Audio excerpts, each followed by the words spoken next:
Welcome back sa ating daily learning. Sa araw na to, ang pag-aaralan natin is solving rational equations involving quadratic equations. So, we'll be solving rational algebraic equations transformable to quadratic equation. Ibig sabihin, yung mga equations, rational equations natin, um, we will turn it into quadratic equations para ma-solve. Para magawa yon, we have to follow a few steps. Meron tayong mga steps na pwedeng sundan dito, no? Una, i-multiply natin yung both sides of the equation by the least common multiple or LCM of all denominators. Pangalawa, write the resulting quadratic equation in standard form. Pangatlo, find the roots of the resulting equation using any of the methods of solving quadratic equation.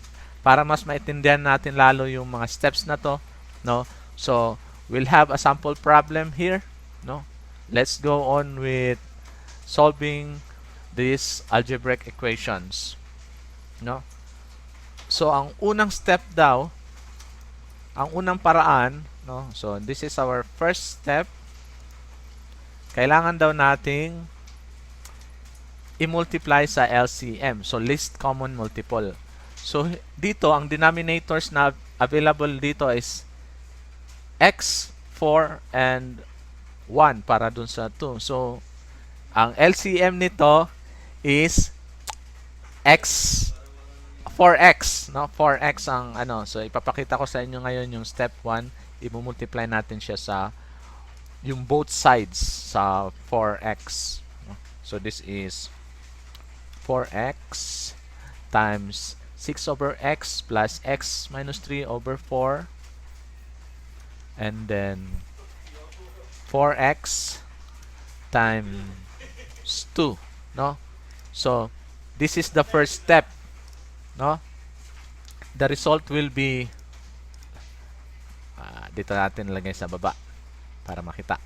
Okay? So, result is distribute natin. So, para hindi tayo mahirapan, I'll show you how to distribute para hindi rin kayo mahirapan, no? 4x times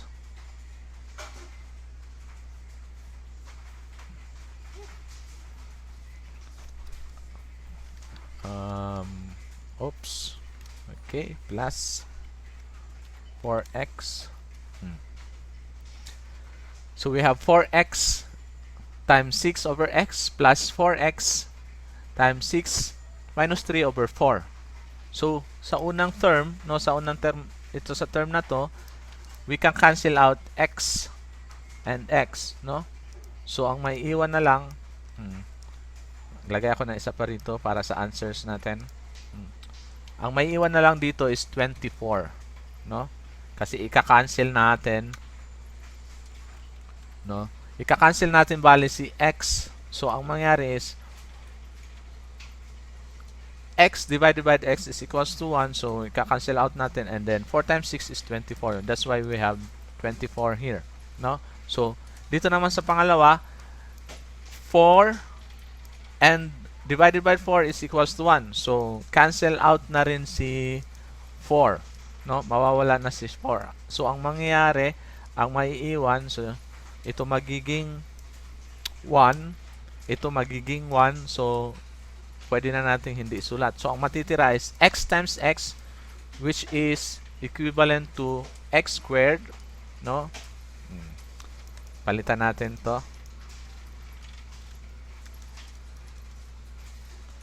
Okay, let's have our x squared notation. X times x is equals to x squared, and x times negative 3 is negative 3x. Uy, bakit equal sign? Tama ba? Okay, tama. And then our 4 times x is equals times 2 is equals to 8. So 8x bale. So ito yung unang paraan, no? This is the first step. The next step Oh, duplicate slide. Next step natin is, so we will get this one.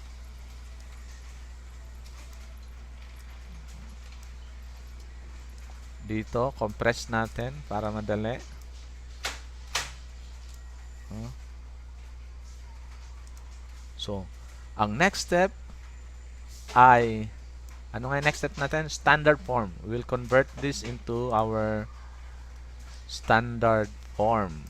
No? So, the result that we have here will convert into standard form. So, ano ang standard form nito?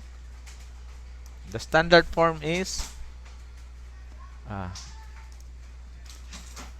parang masikip na siya dyan. No? So, pag samasamahin natin to, dito na. So, standard form, ito na lang. So, ax squared, so mangyari, oops, x squared dyan is equals to 3x minus 8, that's 12x. So, hindi ko na binabanggit dito kung paanong nangyari yon, no, kasi that's on previous lessons that you had. Plus 24 equals 0. So, ito yung standard form, no? So, ang ginawa natin, we added or subtracted both sides with, nagbawas tayo ng 8x sa bawat side, kaya naging 0 na tong side na to. Tapos, dito naman sa kabila, imbis na negative 3x lang, dahil naglagay tayo ng negative 8, kaya siya naging negative 12x. So, that's our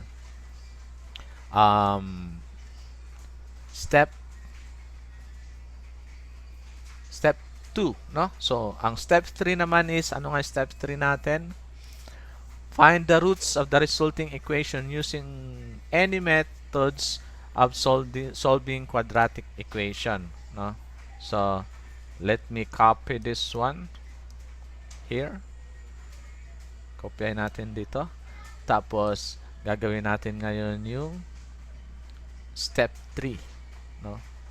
So, oopsie.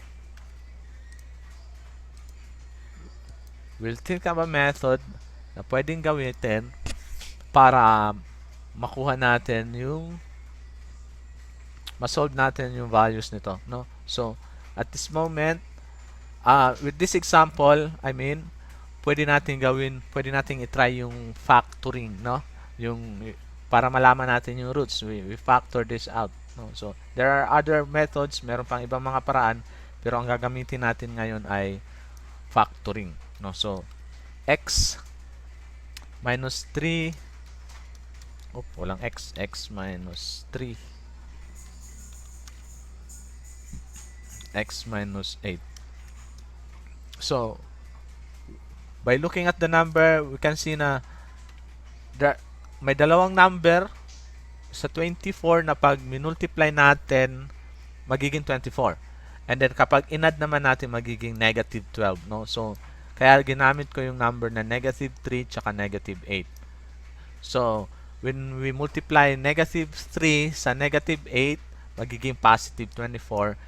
Kapag inad ko naman si negative 3 tsaka si negative 8, magiging negative 12, no? So, that's how you factor, no? Isang paraan ng pag-factor. So, pag in-apply natin yung zero property,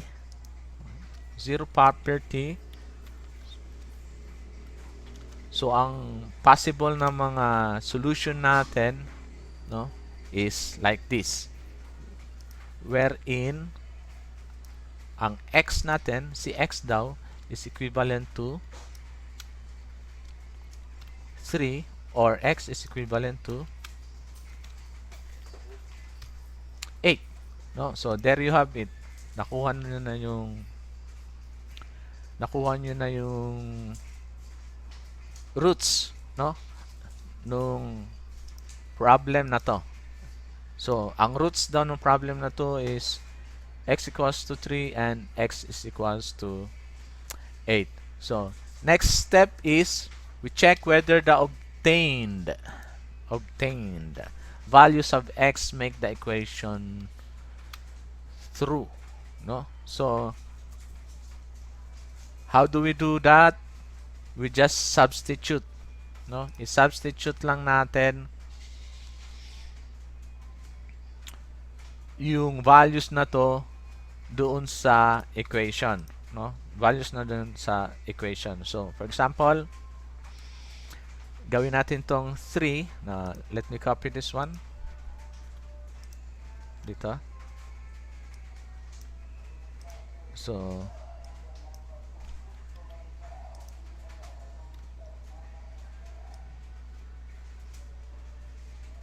yan. So, ang una is ito.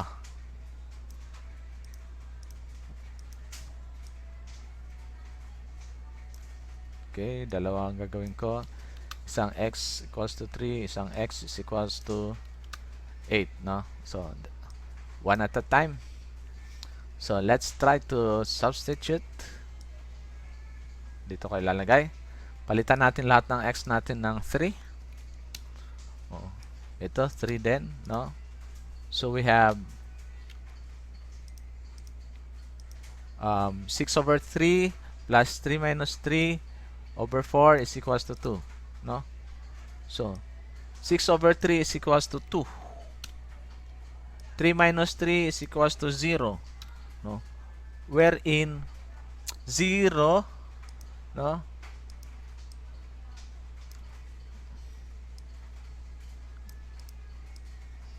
Over 4 is equals to 0, no? So, ang mangyari, we have 0 is equals to 2. So, ibig sabihin, 3 is a solution sa equation na to, no? Pwede siyang solution. Let's try with our 8, no? We'll just substitute. Palitan natin to ng 8, no? Ito, palitan din natin ng 8. We have 8 minus 3 is 5 over 4. Okay. So, tayo sa baba para makita nyo yung flow. X minus 3 is 5 over 4. So, how do we add this one? So, we have to get, dapat parehas ang denominator nila. So, we'll convert this into 8. No? This is 8. And this one, since we multiplied it by 2, magiging 10 na siya. No? Okay. So, 6 plus 10 is equals to, okay, dito ko ilalagay. Next step, 16 over 8. No? 16 over 8, which is 16 over 8 is equivalent to 2. So, 2 is equals to 2. Correct. No? Tingnan ko kung meron akong check mark dito. Wala akong check na symbol. Anyway. So, you can see, tama siya. No? This one is correct. And the other one is also correct. No? So, it means that 3 and x is a solution to the equation, no? It's a solution to the equation. So, let's have another example, no? Let's have another example. Gawa tayo ng another example. This time,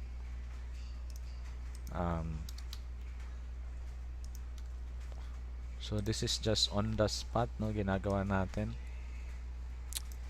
Find the roots of, let's have x plus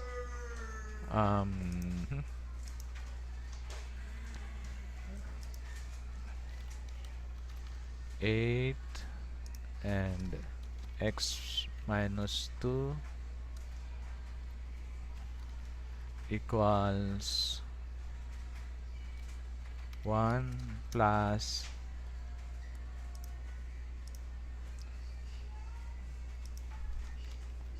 4x, and then this one is x minus 2. Ayan, yan. Okay, ayan, okay yan.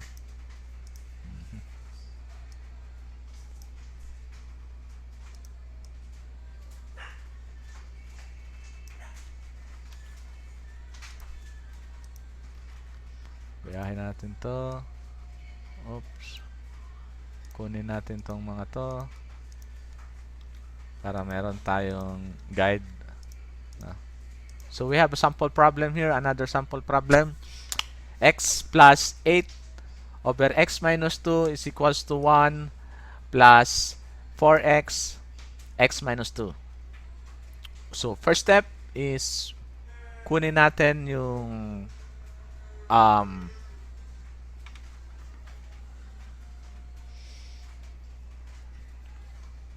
LCM, no? Multiply natin siya sa least common multiple. No? Paano natin gagawin yon? We have here x minus 2 as our multiple. No? So, ibig sabihin, i-multiply lang natin siya sa x minus 2. Okay? Let's try to do that. No? Copying this one. And I will be doing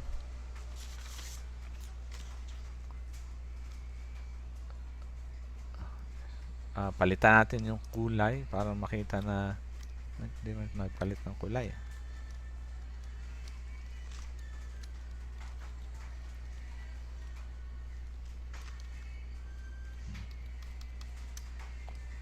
So this is red kasi para makita natin, ma-add natin kaagad.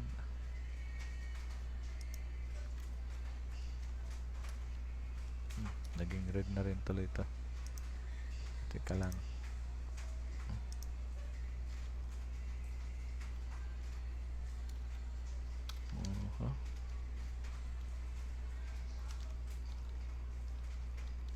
Multiply natin daw both sides sa ating LCM, no?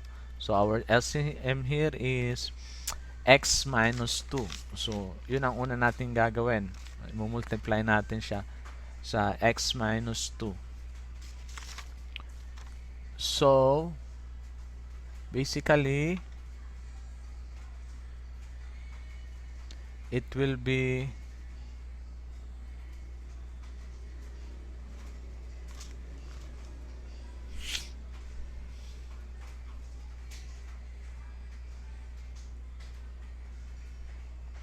multiply muna natin siya dito. X minus 2 times x is, okay, borrowing this form here.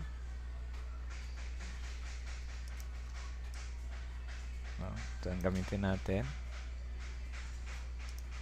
Equation. Magdadagdag pala tayo ng bago. Sorry. No?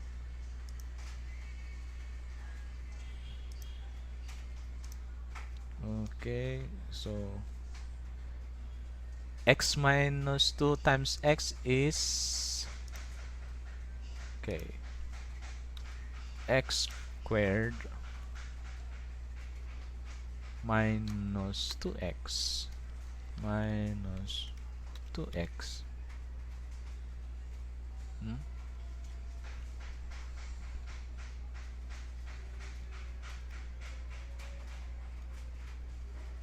So, x minus 2 times 8 over x minus 2 is, ito siya makakancel out, no? So, ang matitira is 8 na lang, no? Plus 8. No? Nakuha nyo ba yun? So, paano nangyari yun, no? i-breakdown natin, no, para mas madali nyo maintindihan.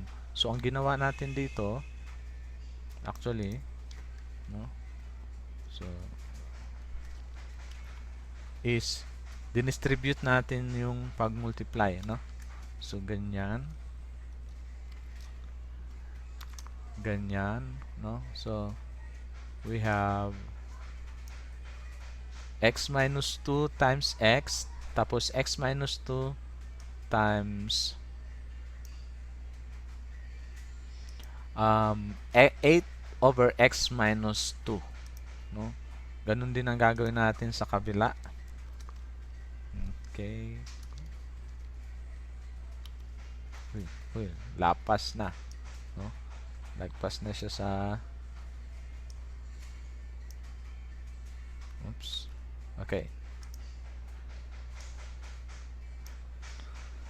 So we have, there you have it, no? Kaya nakuha natin to, no? X squared minus 2x. Dito naman, ito siya at ito maka-cancel out, no? So it will become 1. So when you multiply it by 8, magiging 8 na lang siya, no? So sa kabilang side naman, no, we have x minus 2,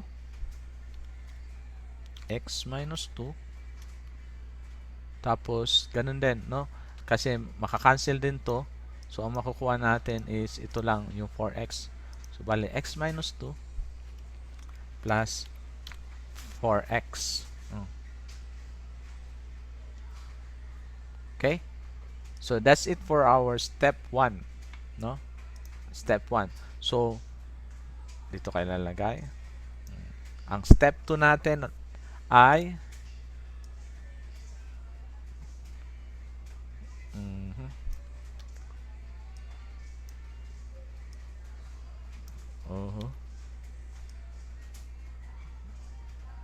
dito na lang sa baba, step 2, no? So ang step 2 natin ay gagawin natin standard form. Gagawin natin standard form ito, no? So hiram ako ng isa para magawa natin standard form. I-convert natin to into, okay? So tingnan natin maigi. Meron tayong negative 2x dito, meron tayong x dito, meron pa tayong isang x dito. Ang gagawin natin ay pagsasamahin natin itong dalawang x, so magiging 5x na to, so mawawala na to, no? Ngayon ito namang 2, lilipat natin sa kabila, no? So mangyayari dyan, magiging, no? So pag nilipat natin, so magiging ano na siya, positive, no? Positive. So this will become 10. This will become 10. Ang sunod naman, ito naman, no? Lipat din natin sa kabila, which is pag nilipat natin yung positive, magiging negative na siya, no? X, dito natin lagay. Okay. 0. Oops.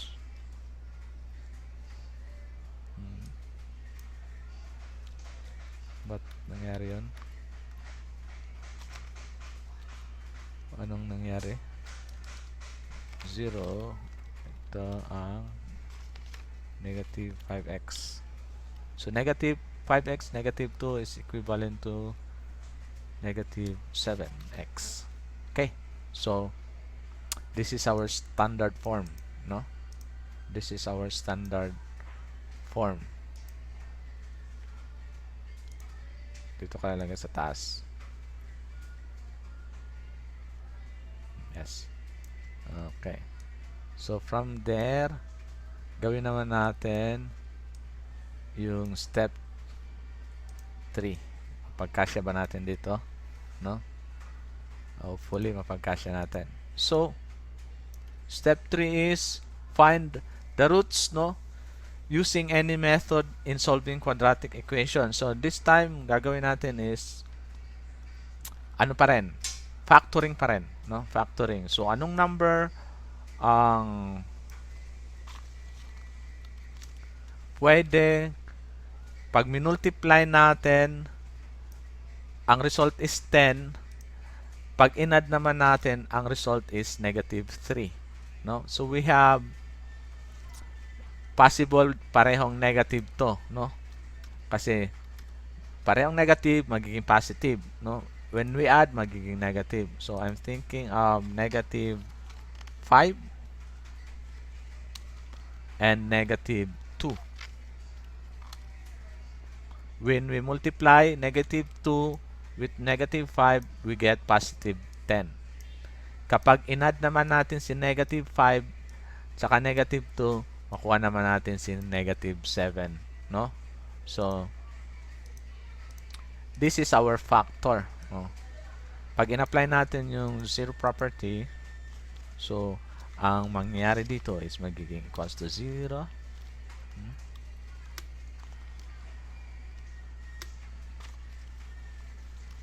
Or, so our solutions will be either x minus 5 is equals to 0 or x minus 2 is equals to 0, wherein our x is equals to 5,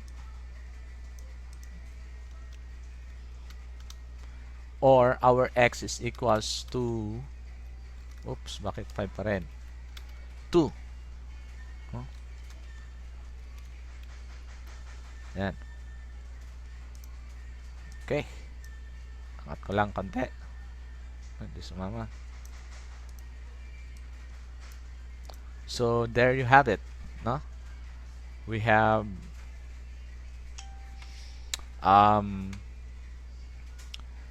our roots. No? Doon sa equation natin na to, this is our roots. So, now, what we're going to do is we're going to check. No? I'll just duplicate this others. Okay? I-check natin. Iba to. Yung kanina to na equation.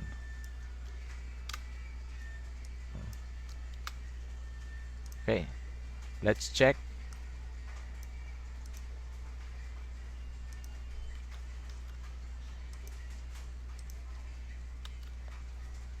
Kung totoo. No?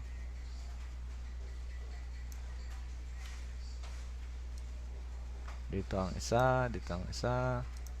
So, x is equals to 5.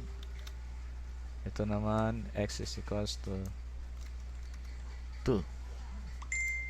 Kunin natin yung original na equation para hindi tayo maguluhan.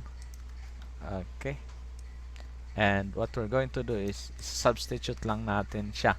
No? Isa-substitute. Then, using that one, substitution, x daw ay 5. So, palitan natin to ng 5. Ganon din ito. Ito ay lagyan lang natin ng symbol.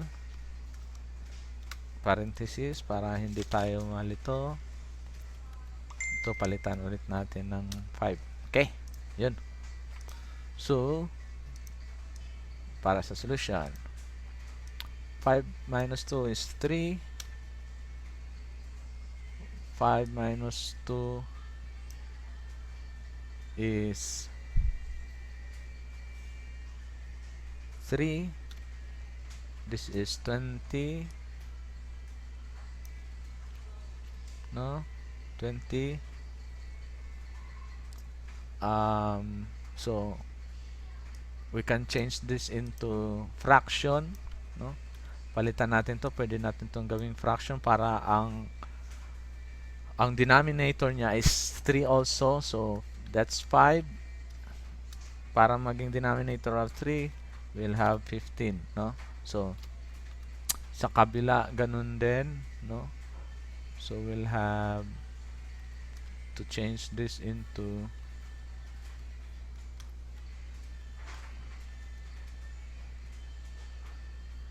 3 also. Kasi 3 over 3 is equivalent to 1, no? So wala pa tayong ginawa dito, no?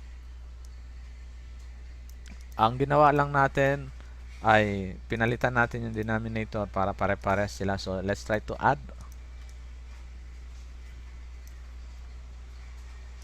Add natin. So we have 18 plus 15 plus 8, sorry, is 23, no? 23. 15 plus 8 is 23. Okay, let's get rid of this one. And then 3 plus 20 is 23. Okay. 3 plus 20 is 23. Let's get rid of this one. So, ibig sabihin, yung value daw ng x equal to 5 is a solution to this equation, no? Yung value ng x equals to 5 is a solution to this equation. So, let's try to check with this one. X is equals to 2, no? So, ganun din. Substitute natin ito ng 2, 2, 2. Palitan natin ito ng 2. Okay. So, okay. Now, we have a problem. Kasi, 2 minus 2 is 0. This one is also 0. No? But ang problem dito, di ba? Any number divided by 0 is, ano nga yun? Anong problema? Any number divided by 0, I'll write here. Any number divided by 0 is undefined. No? So, undefined siya. Okay?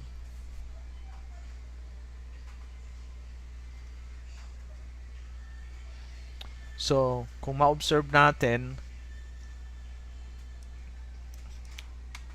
ito siya, no? Ang result dito is undefined.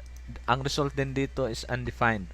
So, ibig sabihin, ang x equals to 2 is a solution, no, sa equation na to, pero hindi siya basta-basta lang solution. Ang tawag sa kanya, dahil undefined siya, no, tawag sa kanya ay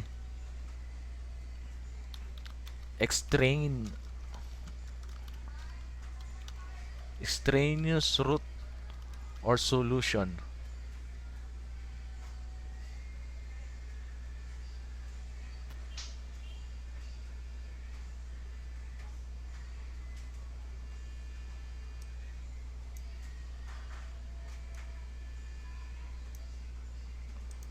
Okay, ang tawag sa kanya ay extraneous root or solution, no? So namamatay-matay yung monitor ko kaya nagkakagulo. Extraneous root or solution. Ano ba tong extraneous root or solution na to? So, sinasabing extraneous root or solution pag yung solution ng isang equation, no?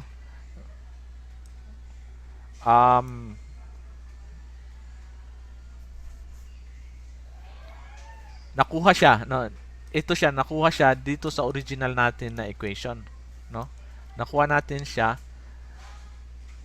sa original na equation. Pero hindi siya solution noon. Hindi siya yung hindi siya na it's different. I mean, this is not a solution to this one. We were able to derive, nakuha natin yung number na to. Nakuha natin yung number na to.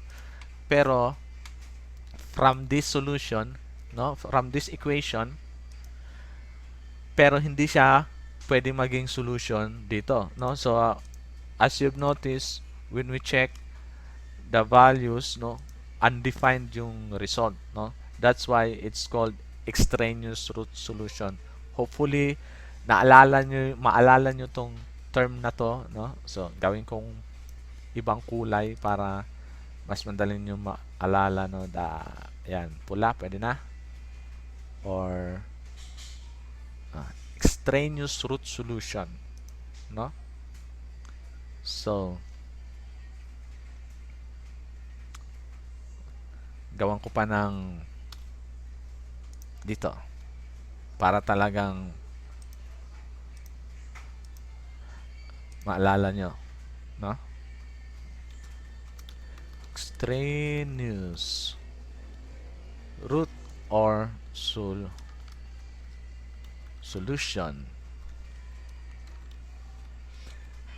is a solution of an equation